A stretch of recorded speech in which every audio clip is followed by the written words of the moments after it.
ಮಧ್ಯದಲ್ಲಿ ನೀವು ಕೇಳಿದ್ರೆ ನಿಮ್ಗೆ ಏನು ಕೊಡಬಹುದು? ನಾನು ಏಕನ್ನು ಕೊಡಬಹುದು. ನಾನು ಬೇಕಾ?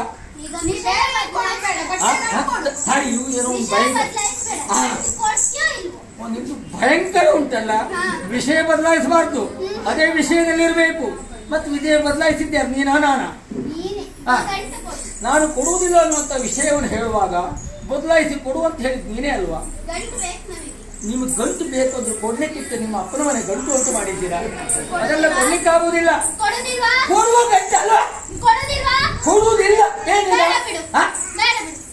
ಹೀಗೆ ಭಯ ಇರಬೇಕು ಮಕ್ಕಳಿಗೆ. ಅದು ಖುಷಿ ನನಗೆ. ಸಂತೋಷವಾದದ್ದು ಏನು ಅಂತ ಹೇಳಿದ್ರೆ ಈ ರೀತಿಯಾದಂತ ಭಯ ಬಲರಾಮನಲ್ಲಿ ಅಲ್ಲ. ಅವನಿಗೊಂದು ಸ್ವಲ್ಪ ಸಮಾಧಾನ ಮಾಡ. ಅವನು ಸ್ವಲ್ಪ ಸಿಟ್ಟಲ್ಲಿದ್ದಲ್ಲ. ಯಾರು ಅವನ? ಆದ್ರೆ ಜೂಮ ಅಂದಲ್ಲ, ಅವನ ಸಿಟ್ಟು ನಾನು ನೋಡ್ಲಿಲ್ಲ. ಅವನು ನೋಡ್ಬೇಕು ಅಂತ